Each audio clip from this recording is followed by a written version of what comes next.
आगरा अलीगढ़ स्नातक विधान परिषद निर्वाचन क्षेत्र से एमएलसी प्रत्याशी राहुल राज कुलश्रेष्ठ का फिरोजाबाद आगमन हुआ। इस दौरान उन्होंने शहर के एक होटल में पहुंचकर स्कूल प्रबंधकों से मुलाकात की और शिक्षा व्यवस्था, युवाओं के भविष्य तथा स्नातक मतदाताओं से जुड़े विभिन्न मुद्दों पर चर्चा की।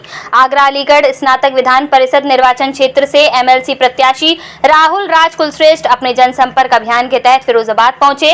यहाँ उन्होंने कार्यक्रम के दौरान स्कूल संचालकों से संवाद किया और उनकी समस्याओं व सुझावों को गंभीरता से सुना।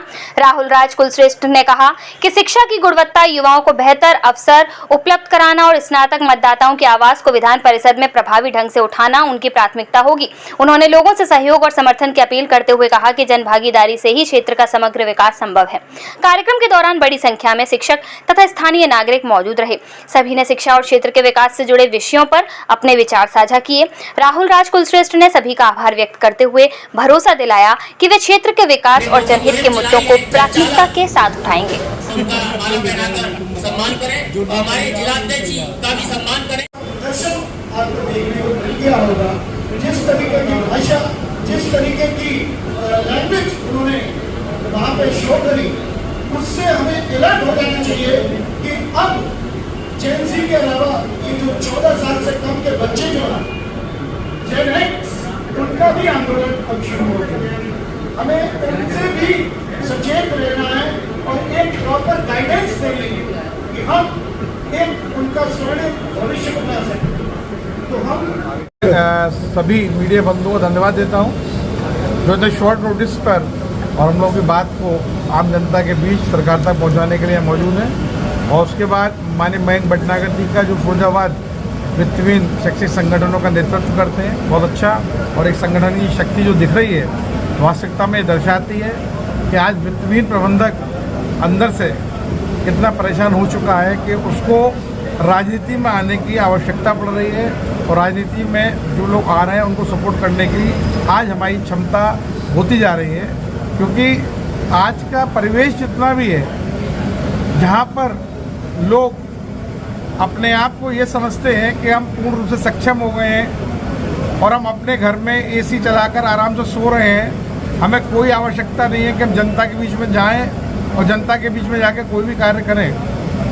हमारे शिक्षा जगत से जुड़े हुए बहुत सारे ऐसे उदाहरण होते हैं कि हम किसी भी राजनीतिक दलदल में फंसना नहीं चाहते हैं। हम चाहते हैं कि शांति से हम अपना विद्यालय चलाएं और विद्यालय चला के बच्चों का विकास करें और देश की उन्नति में अपने स्तंभ को और मजबूत करें। लेकिन हो क्या रहा है, आज वित्तहीन विद्यालय जितने भी चल रहे हैं ये सरकार की नई नई योजनाओं को लेकर, आम जनताओं में जो इनकी भूमिका बना दी गई है उनको लेकर और इनको बंद करने की जो अंदरूनी साजिश चल रही है इनको लेकर बहुत परेशान हो चुके हैं। आज हम लोग अगर राजनीति में अपना नेतृत्व करने के लिए नेतृत्व ढूंढ रहे हैं और हम ये चाह रहे हैं कि हम राजनीति में आएँ, तो ये एक बहुत बड़ी बात है, बहुत बड़े बदलाव की चेतावनी भी है। क्योंकि राजनीति में जब आना चाहता है आदमी, जब वो कितने नियम कानून और अनैतिक चीज़ों से परेशान हो जाती है कोई दल या संगठन, जब वो सोचता है कि लाओ हमें अपनी अब स्थिति को मजबूत करना है तो सरकार के सामने हमें भी अपनी शक्ति का प्रदर्शन करना पड़ेगा।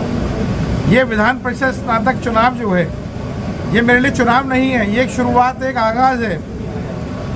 जिस तरह मंगल पांडे जी ने एक आगाज़ किया था देश की आज़ादी से पहले, आज हम लोग इतने बंधनों में बच चुके हैं, इतनी नीतियों बन चुके हैं कि आज हमें मजबूर सड़कों पर उतरना पड़ रहा है और विधान परिषद का स्नातक चुनाव भी लड़ना पड़ रहा है। क्योंकि यहाँ पर जो स्कूल संचालित होते हैं, कोई उन्हें चोर कह रहा है, कोई उन्हें लुटेरा कह रहा है, कोई उनको भद्दी गालियाँ दे रहा है। उसके बावजूद आज देश के जो माहौल है, जंतर मंतर पर भी आपने अभी देखा हाल ही के माहौल में देश के यशस्वी प्रधानमंत्री को भी नहीं छोड़ा। तो ये संस्कार जो आज परिवर्तित होते जा रहे हैं बच्चों के अंदर से, नीतियाँ जो आ रही हैं, आप बच्चों को छड़ी से छू नहीं सकते, बच्चों को आप डांट नहीं सकते, बच्चों को टच करोगे तो पॉस्को एक्ट लग जाएगा। जितने एक्ट हैं उनका दुरुपयोग होता है और हो रहा है।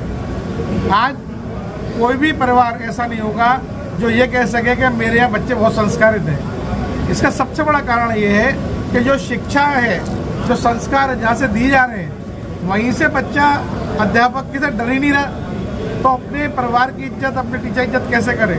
तो बहुत सारे उद्देश्य है हमारे इस लड़ाई की। ये मुहिम है कि विधान परिषद स्नातक की सीट पर आज विद्यालय प्रबंधक वित्तहीन जितने भी हैं हमें अपना प्रत्याशी बनाकर खड़ा कर रहे हैं। और सरकार के लिए भी बहुत बड़ी एक चेतावनी है कि जब प्रबुद्ध लोग भारी संख्या में विधान परिषद, लोकसभा, विधानसभा में पहुंचने लग जाएंगे तो जो नीतियां हैं, जो भ्रष्टाचार है, वो ऑटोमेटिक दूर होने लग जाएंगे। क्योंकि हम लोग जमीनी स्तर पर काम करना चाहते हैं। हम ये चाहते हैं कि वास्तविकता में देश बदले और देश के 70 से 75% आबादी को हम लोग शिक्षित कर रहे हैं। जहाँ हमारी संख्या 25% है वित्तहीन स्कूलों की, वहाँ 75% आबादी को शिक्षित कर रहे हैं। उसके बावजूद भी हमें किसी प्रकार का कोई भी सहयोग नहीं है। राइट टू एजुकेशन एक्ट के नाम पर हम पे सरकार ने अपनी जिम्मेदारी को थोप दिया है। सरकारी स्कूल जहाँ पे 12 टीचर हैं, 12 बच्चे हैं, 2-2 लाख तनख्वाह ले रहे हैं वहाँ टीचर, वो चल रहे हैं। उनके यहाँ खर्चा आ रहा है एक बच्चे पर 40 से 50 हज़ार रुपये, और हमारे यहाँ दे रहे हैं 450 रुपये प्रति बच्चा। आप एक अंदाजा लगाइए कि साल का हम 4 से 5 हज़ार एक बच्चे पे लेते हैं, और जो स्कूल का खर्चा होता है, स्कूल की वास्तविक फीस होती है, उतना हम नहीं ले पाते हैं। राइट टू एजुकेशन एक्ट में कोई एडमिशन ना ले तो उसके खिलाफ ऐसे कार्रवाई होती है जैसा उसने बहुत बड़ा कोई क्राइम किया हो। फ़ोन आता है विभाग से कि आपने इतना बड़ा क्राइम कर दिया, बच्चे को लौटा दिया, सरकार की जवाबदेही, आपको जवाब देना पड़ेगा। कहाँ तक हम इन बातों को झेलें, कहाँ तक हम इनसे डरें? आज समय डर का हट चुका है। हर मंच पर हर व्यक्ति को बात करने आके आज पूरे भारत का वित्तहीन एक मंच पर धीरे आता जा रहा है। अभी राजस्थान में झुंझुनू में भी वित्तहीन संगठनों ने बहुत बड़ा आंदोलन किया है। हमें जितना दबाया जाएगा हम उतने मजबूत बनेंगे। सरकार से मैं कहना चाहता हूँ कि हमें स्वतंत्र माहौल में अच्छी शिक्षा देने का कार्य करने दें। हमारे ऊपर इतना अंकुश ना लगाएं कि हम पढ़ाई लिखाई को छोड़कर, देश के भविष्य छोड़कर, अपनी नीतियों में लगकर, अपने राजनीतिक में लगकर और आगे बढ़ते जाएं और ये समस्या शिक्षा जगत के लिए बहुत बड़ी समस्या बन जाए। देखो, आपके हिसाब से राइट टू एजुकेशन एक्ट लागू नहीं होना चाहिए था? राइट टू एजुकेशन एक्ट जब हमारे यहाँ सरकारी विद्यालय हैं, प्राइमरी नगर निगम के विद्यालय हैं, सबसे पहले जो क्षेत्रीय बच्चा है उनमें जाना चाहिए, क्योंकि वो विद्यालय एक एजुकेशन सिस्टम में जिन बच्चों तक एजुकेशन नहीं पहुंच पा रही है उनके लिए बनाए गए हैं। हो क्या रहा है, इसमें इसका दुरुपयोग हो रहा है। हम राइट टू एजुकेशन एक्ट के खिलाफ बिल्कुल नहीं है, दुरुपयोग के खिलाफ हैं। जो बच्चे सक्षम हैं, जो नॉर्मल स्कूल में पढ़ सकते हैं, वो इस एक्ट के माध्यम से उसी स्कूल में पढ़ने आ रहे हैं। जैसे पहले बच्चे पढ़ रहा था मेरे विद्यालय में, वही अगले वर्ष आ रहा है उसी नाम से राइट टू एजुकेशन एक्ट में पढ़ने के लिए। ये मुद्दा ऐसा है जिसमें एक व्यक्ति गाड़ी से आ रहा है, उसका बच्चा राइट टू एजुकेशन एक्ट में पढ़ रहा है, उसमें हमें जांच करने की परमिशन नहीं है, जांच कर सकते हैं। तो ये एक मानसिक उत्पीड़न टाइप का हो गया है। डॉक्टर राहुल राज सरकार से सीधे आमना सामना करने जा रहे हैं। सरकार से मेरा कोई विरोध नहीं है, मेरा किसी व्यक्ति चीज से विरोध नहीं है। मेरा विरोध है जो पावर का दुरुपयोग करते हैं उनके ऊपर। मेरे वित्तीय विद्यालयों को आप प्रताड़ित करते हैं। तो सरकार ही तो कर रही है ना। सरकार प्रताड़ित, अभिभावक प्रताड़ित करते हैं कई जगह उस नियमों की अनदेखी करके। और इसमें जो सबसे बड़ी दिक्कत है वो है भ्रष्टाचार। किसी स्कूल की फीस देगी कि 1 लाख रुपए है, राइट टू एजुकेशन एक्ट में चलेगा जुगाड़ लगाने के लिए, वहाँ 5-10 हज़ार रुपये खर्च करें और 1 लाख रुपए वाले फीस में पढ़वा रहे हैं बच्चों को। क्यों? और जिन बच्चों को उसकी आवश्यकता है वो आज तक वहाँ तक नहीं पहुँच पा रहा बच्चा, स्कूल तक जिनकी आवश्यकता है। जिनको जो बच्चा प्राइमरी स्कूल में पहले पढ़े, प्राइमरी में 500 सीटें वो पूरी भर जाए, उसके बाद जो बच्चा बचता है, हमारे वित्तीय स्कूल तैयार है उनको लेने के लिए। हमारे पास भेजो आप, या आप एक नीति अपनाओ, सरकारी स्कूल बंद करो, सब वित्तीय में भेज दो, कोई दिक्कत नहीं है। लेकिन आप उन बच्चों की फीस विद्यालय के अनुसार दीजिए। अन्यथा हो क्या रहा है, क्लास में जैसे 40 बच्चे हैं, 10 बच्चे RTI एक्ट के हमने ले लिए, RTI के। इसके बाद जो बच्चा आया उसकी फीस किस पर लागू हो गई? वित्तीय स्कूल ने कर दी। जो बच्चे 30 रह गए उन पर लागू कर दी। उनका पेरेंट्स हल्ला कर रहा है विद्यालय फीस बढ़ रही है। अरे भैया, फीस क्यों नहीं बढ़ेगी? जब 25% सरकार फ्री बच्चे पढ़ा रही है, इनका लोड कहाँ जाएगा? बच्चों को 75% में जाएगा। और हमारे पास आगे का कोई साधन नहीं है। आपकी फीस आती है, इससे हम बच्चों को तनख्वाह देते हैं, काम करते हैं आगे। राइट टू एजुकेशन के नाम पे जो बच्चे पढ़ रहे हैं उनको सरकार पैसे नहीं दे रही। राइट टू एजुकेशन के नाम पे बच्चे पढ़ रहे हैं, उनका सरकार मात्र खर्चा दे रही है 450 रुपये महीना, और हमारे बच्चे पे खर्चा आ रहा है 2,500 से 3,000 रुपये महीना।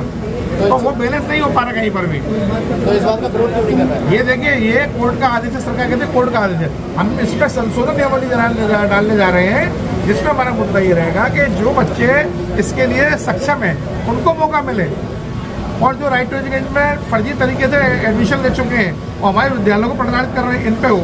देखिए ये सारी चीजें जो है आप ना, चाहते हैं कोई अगर गरीब का बच्चा हो वो अगर बढ़िया स्कूल में पढ़ना चाहे तो पढ़े नहीं पढ़े। वही तो नहीं पहुंच पा रहा वहां तक। दिक्कत तो यही सबसे बड़ी, जो गरीब का बच्चा है वो वहाँ नहीं पहुंच पा रहा हमारे पास तक।